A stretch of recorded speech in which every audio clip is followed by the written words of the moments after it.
ஒருமுறை ரத்தன் டாடா ஒரு விலையுயர்ந்த ஹோட்டலில் உணவு சாப்பிட்டுக் கொண்டிருந்தார். அப்போது முன் வாசலில் இருந்து அனந்த் அம்பானி உள்ளே வந்து மேலாளரிடம் கோபமாக கூறினார், நான் 1 மணி நேரத்திற்கு முன்பு ஆன்லைனில் உணவு ஆர்டர் செய்தேன்.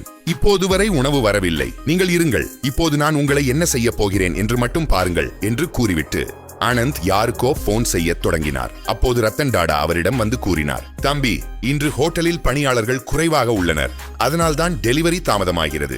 ஆனந்த் ரத்தன் டாடாவை அறியாமல் கூறினார், சார், ஆர்டர் எடுப்பதற்கு முன்பு இதை சொல்லி இருக்க வேண்டும். இப்போது நான் இந்த ஹோட்டலை வாங்கி விடுவேன்.